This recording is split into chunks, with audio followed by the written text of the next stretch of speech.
Hollywood में जीवन उतना आकर्षक नहीं है जितना यह लग सकता है। यदि आप सोचते हैं कि सब कुछ साफ सुथरा और सीधा साधा है, तो फिर से सोचें।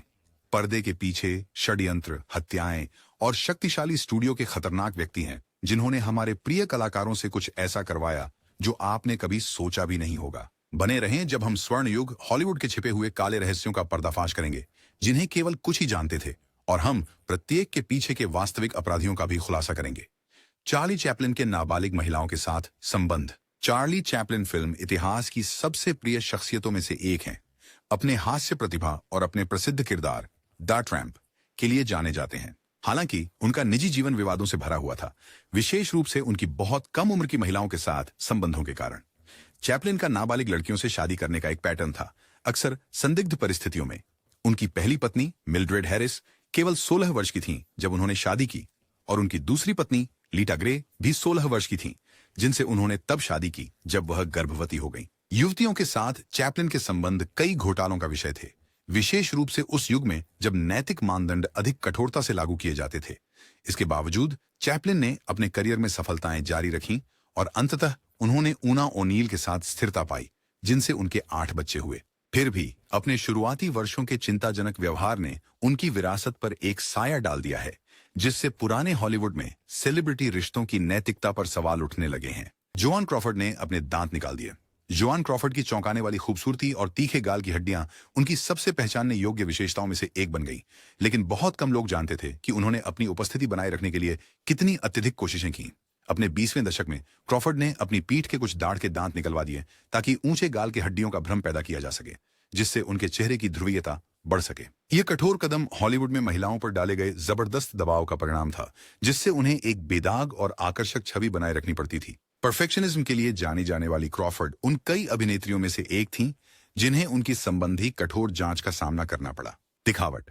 उनके दांत हटाने का निर्णय उनके युग के सितारों की लोकप्रियता बनाए रखने के लिए उठाए गए कदमों का एक उल्लेखनीय उदाहरण है, लेकिन क्रॉफर्ड की संघर्ष सिर्फ शारीरिक असुरक्षाओं तक सीमित नहीं थी।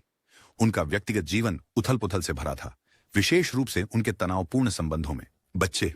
उनकी गोद ली हुई बेटी क्रिस्टिना क्रॉफर्ड ने एक तीखा संस्मरण लिखा, मम्मी डियरेस्ट, जिसमें अपनी मां के हाथों हुए भावनात्मक और शारीरिक अत्याचार का विवरण दिया गया है। हालांकि किताब की सटीकता पर बहस होती रही है, इसने क्रॉफर्ड की विरासत पर एक स्थायी धब्बा छोड़ दिया है, एक ऐसी महिला की तस्वीर पेश करते हुए जिसकी नियंत्रण और परिपूर्णता की इच्छा ने उसके व्यक्तिगत संबंधों तक को प्रभावित किया, जिससे अंततः उसके पारिवारिक संबंधों को नुकसान पहुंचा। मार्लन ब्रैंडो का रीटा मोरेनो के साथ व्यवहार। लीटा मोरेनो हॉलीवुड के सुनहरे युग की सबसे बड़ी सितारों में से एक थीं, लेकिन उनका जीवन सबसे अच्छा नहीं था। वह संघर्ष कर रही थीं, खासकर जब उन्होंने मार्लन ब्रैंडो के साथ अपना रिश्ता शुरू किया, जो उनके समय के सबसे बड़े थे। समय। वे डेसरी के सेट पर मिले, लेकिन उनका रिश्ता झूठ, बेवफाई और भावनात्मक दुर्व्यवहार से भरा था। ब्रांडो, जिनके पास अपने रिश्ते के दौरान कई संबंध थे, उन्होंने मोरेनो को अत्यधिक भावनात्मक पीड़ा दी। एक समय पर ब्रैंडो ने मोरेनो को उनकी इच्छाओं के विरुद्ध गर्भपात करने के लिए मजबूर किया। उनके संबंध के भावनात्मक प्रभाव से मोरेनो ने आत्महत्या का प्रयास किया, एक निराशाजनक कदम जिसे वह सौभाग्य से जीवित बच गईं। इसके बावजूद मोरेनो ने एक शानदार करियर बनाया, अकादमी पुरस्कार, टोनी, ग्रैमी और एमी जीते।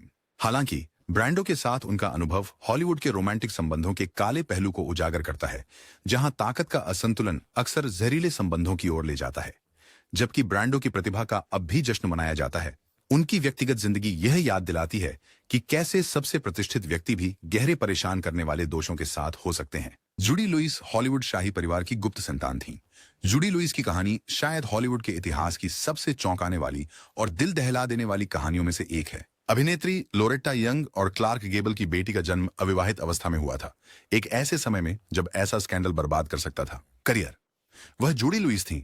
उनकी और गेबल की प्रतिष्ठा की रक्षा के लिए यंग ने अपनी गर्भावस्था छुपाई, लुइस को उनके जीवन के पहले 19 महीनों के लिए एक अनाथालय में भेज दिया और बाद में एक सावधानीपूर्वक तैयार की गई योजना में उन्हें गोद ले लिया। लुइस अपनी असली जानकारी के बिना बड़ी हुई, पितृत्व के बारे में, लेकिन हॉलीवुड के अंदरूनी लोग सच्चाई जानते थे और उसके गेबल से अद्वितीय समानता के कारण अंततः जनता भी जान गई। पूरा सच तब सामने आया जब लुइस वयस्क हो गईं और उन्होंने बाद में अपने संस्मरण में इस अनुभव के बारे में लिखा। और भी चौंकाने वाला खुलासा यह था कि उसकी मां की गर्भावस्था गेबल के साथ एक गैर सहमति वाले एनकाउंटर का परिणाम थी, जिससे कहानी और जटिल हो गई। लेविस की कहानी इस बात का भयावह उदाहरण है कि हॉलीवुड अपनी छवि बनाए रखने के लिए अक्सर इसमें शामिल लोगों की कीमत पर। शर्ली टेम्पल की लगभग हत्या कर दी गई थी। शर्ली टेम्पल, जिन्हें 1930 के दशक में सुनहरे बालों वाली बाल कलाकार के रूप में लाखों लोगों ने पसंद किया, दुनिया भर के दर्शकों को खुशी दी। हालांकि उनकी प्रसिद्धि अपने साथ कुछ खतरों को भी लाई। एक लाइव प्रदर्शन के दौरान टेम्पल एक हत्या के प्रयास से बाल बाल बच गई। एक दुखी मां, जिसने अपने बच्चे को उस समय खो दिया था जब टेम्पल का जन्म हुआ था, खुद को यह विश्वास दिला लिया कि युवा अभिनेत्री ने उसकी मृत बेटी की आत्मा चुरा ली थी। शोक और भ्रम से प्रेरित होकर उस महिला ने टेम्पल के प्रदर्शन में बंदूक लाई और उसे गोली मारने की कोशिश की। सौभाग्य से सुरक्षा ने स्थिति बिगड़ने से पहले हस्तक्षेप किया, लेकिन यह घटना प्रसिद्धि के काले पक्ष की एक सजीव याद दिलाती है, जहां कभी-कभी प्रशंसा और जुनून के बीच की रेखा धुंधली हो सकती है। टेम्पल की शुरुआती स्टारडम के साथ एक सामान्य बचपन का भी नुकसान हुआ। एक बाल कलाकार होने के दबाव का मतलब था सेट पर लंबे समय तक काम करना, अन्य बच्चों के साथ कम बातचीत और औपचारिक शिक्षा की कमी। जब वह किशोरी बनी, तब तक टेम्पल की चमक फीकी पड़ने लगी थी और वयस्क भूमिकाओं में बदलाव करना कठिन साबित हुआ। हालांकि उसने बाद में एक राजनयिक के रूप में सफलता पाई, घाना में अमेरिका की राजदूत के रूप में सेवा की, उसके अशांत बचपन का साया हमेशा बना रहा। मॉन्टगोमरी क्लिफ्ट की जीवन परिवर्तनकारी कार दुर्घटना। मॉन्टगोमरी क्लिफ्ट अपनी पीढ़ी के सबसे आशाजनक अभिनेताओं में से एक थे, जिन्हें उनकी गहन अभिनय शैली और बाल सुलभ आकर्षण के लिए सराहा गया था। ए प्लेस इन द सन और फ्रॉम हियर टू इटर्निटी जैसी फिल्मों में क्लिफ्ट ने अपनी भावनात्मक गहराई से दर्शकों को मंत्रमुग्ध कर दिया। लेकिन 1956 में उनके जीवन ने एक दुखद मोड़ लिया, जब एक लगभग घातक कार दुर्घटना हुई। एलिजाबेथ टेलर के घर पर डिनर पार्टी से निकलते समय क्लिफ्ट की कार दुर्घटनाग्रस्त हो गई, जिससे उनके चेहरे पर गंभीर चोटें आईं, जिसके लिए व्यापक प्लास्टिक सर्जरी की आवश्यकता थी।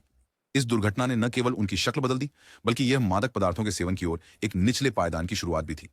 क्लिफ्ट अपनी चोटों के कारण होने वाले दीर्घकालिक दर्द से निपटने के लिए संघर्ष करते थे और इसके लिए शराब और दर्द निवारक दवाओं का सहारा लेते थे। राहत, उनका कभी प्रॉमिसिंग करियर लड़खड़ाया और अभिनेता अपनी ऑफ स्क्रीन संघर्षों के लिए ज्यादा जाने जाने लगे बजाय अपनी ऑन स्क्रीन प्रतिभा के। इन कठिनाइयों के बावजूद क्लिफ्ट ने काम जारी रखा और अपनी समय से पहले मृत्यु से कुछ साल पहले 45 वर्ष की आयु में जजमेंट एट न्यूरेमबर्ग में एक शक्तिशाली प्रदर्शन दिया। स्टैन लॉरेल की शराब पीने की समस्या। स्टैन लॉरेल, जो ऑलिवर हार्डी के साथ अपनी हास्य साझेदारी के लिए प्रसिद्ध थे, ने अपनी स्लैपस्टिक रूटीन से लाखों लोगों को हंसी दी। हालांकि पर्दे के पीछे लॉरेल का जीवन बिल्कुल भी मजेदार नहीं था।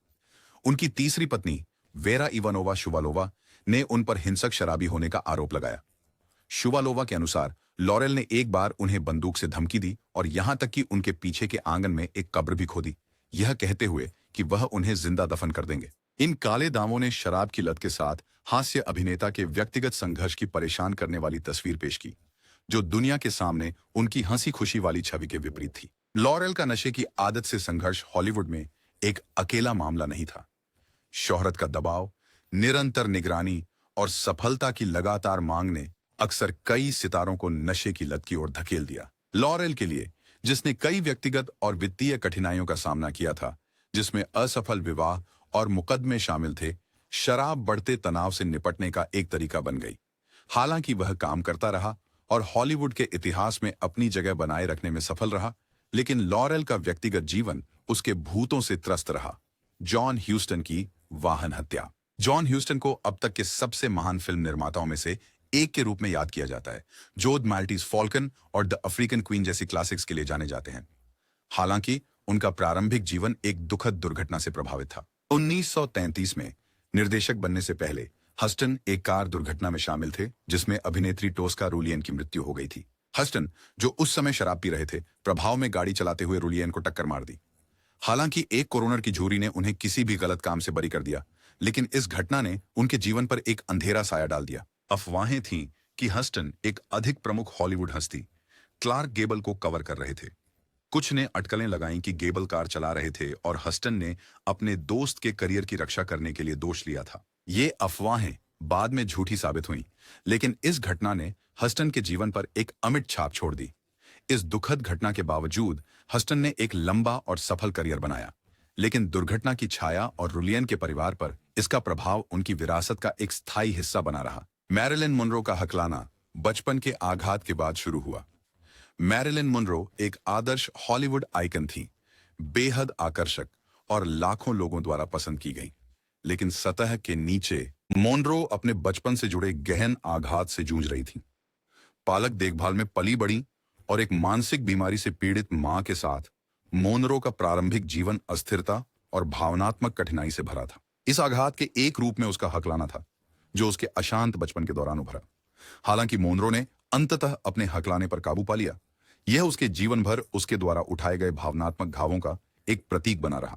ख्याति हासिल करने के बावजूद मोनरो ने चिंता, अवसाद और मादक द्रव्यों के सेवन से संघर्ष किया। अक्सर अपने आसपास के लोगों द्वारा अलग थलग और गलत समझी जाती थी। 36 वर्ष की आयु में उनकी दुखद मृत्यु कई षड्यंत्र सिद्धांतों का विषय रही है, जिसमें कई लोग अनुमान लगाते हैं कि यह रिपोर्ट की गई आकस्मिक ओवरडोज नहीं थी, बल्कि शक्तिशाली पुरुषों के साथ उनके संबंधों से जुड़ा एक हत्या था। कारण कुछ भी हो, मुनरो की असामयिक मृत्यु ने उन्हें हॉलीवुड की सबसे स्थायी दुखद हस्तियों में से एक के रूप में स्थापित कर दिया। अल्फ्रेड हिचकॉक ने अपनी ही एक्ट्रेस का पीछा किया। अल्फ्रेड हिचकॉक, जिन्हें सस्पेंस के मास्टर के रूप में जाना जाता है, 20वीं सदी के सबसे प्रभावशाली फिल्म निर्माताओं में से एक थे। हालांकि डीर बर्ड्स और मार्नी के निर्माण के दौरान उनकी अपनी प्रमुख अभिनेत्री टिप्पी हेड्रेन के साथ संबंध ने उनके जीनियस का एक अनजान पक्ष उजागर किया। हिचकॉक हेड्रेन के प्रति जुनूनी रूप से मोहित हो गए।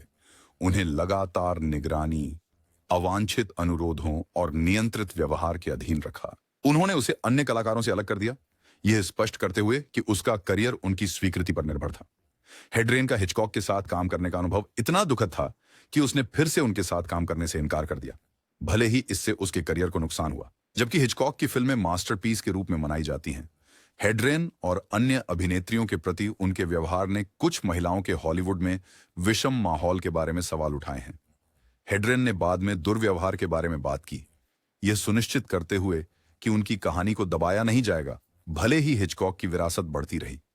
रॉस्को फैटी आर्बकल का स्कैंडल। रॉस्को फैटी आर्बकल हॉलीवुड के पहले कॉमेडी सितारों में से एक का करियर 1921 के एक स्कैंडल से नष्ट हो गया।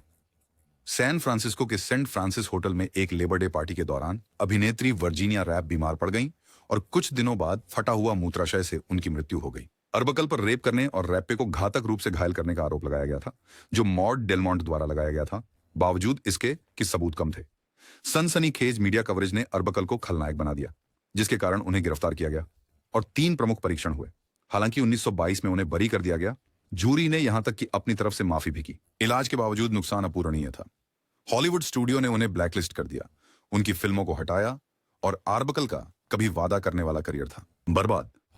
इस घोटाले के कारण सार्वजनिक विरोध ने हिचकॉक के निर्माण में योगदान दिया, जिसने हॉलीवुड पर नैतिक दिशा निर्देश लगाए। अर्बकल ने बाद में विलियम गुडरिच का नाम लेकर एक निर्देशक के रूप में काम किया, लेकिन अपनी पूर्व स्थिति फिर से प्राप्त करने के लिए संघर्ष किया।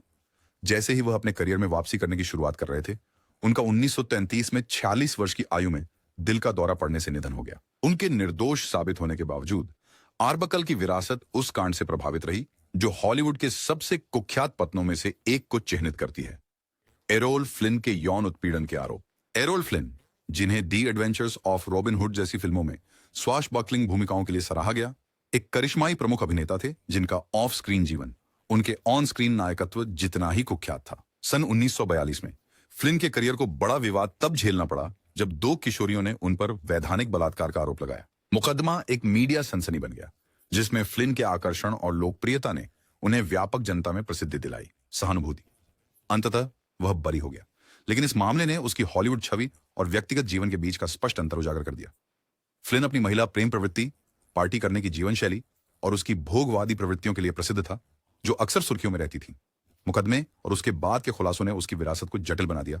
फिल्मों में उसने जो आकर्षक नायक का किरदार निभाया था, उसकी छवि को धूमिल कर दिया। हालांकि बरी हो गए, इस स्कैंडल ने उनकी प्रतिष्ठा पर एक स्थायी छाप छोड़ दी, जिससे हॉलीवुड के सबसे प्रतिष्ठित सितारों में से एक का एक काला पहलू उजागर हुआ। फ्लिन का जीवन अत्यधिकता और विवादों से भरा हुआ, अपनी आकर्षकता का विषय बना हुआ है, यह दिखाते हुए कि कैसे प्रसिद्धि और निजी भोग विलास अक्सर हॉलीवुड के सुनहरे युग में टकराते थे। जूडी गार्लैंड की नशे की लत से लड़ाई। जूडी गार्लैंड अपने दी विजार्ड ऑफ ओज की आइकॉनिक भूमिका के लिए प्रसिद्ध थी। अपनी असाधारण सफलता के बावजूद उन्होंने जीवन भर नशे की लत और मानसिक स्वास्थ्य से संघर्ष किया। कम उम्र में ही हॉलीवुड में प्रवेश कर चुकी गार्लैंड को स्टूडियो अधिकारियों के दबाव का सामना करना पड़ा, जिन्होंने उसे सख्त आहार का पालन करने और थकाऊ फिल्मांकन कार्यक्रमों के दौरान ऊर्जावान बने रहने के लिए एम्फेटामिन दिए। उत्तेजकों के प्रभाव को संतुलित करने के लिए उन्हें नींद की गोलियां भी दी गईं, जिससे एक छेद, मादक पदार्थों की निर्भरता का हानिकारक चक्र। यह लत का पैटर्न उसके किशोरावस्था में शुरू हुआ और उसके करियर के दौरान जारी रहा, जिससे कई आत्महत्या प्रयास हुए और अस्पताल में भर्ती होना। उसकी अद्वितीय प्रतिभा और स्थायी लोकप्रियता के बावजूद गारलैंड का व्यक्तिगत जीवन भावनात्मक और शारीरिक चुनौतियों से भरा हुआ था।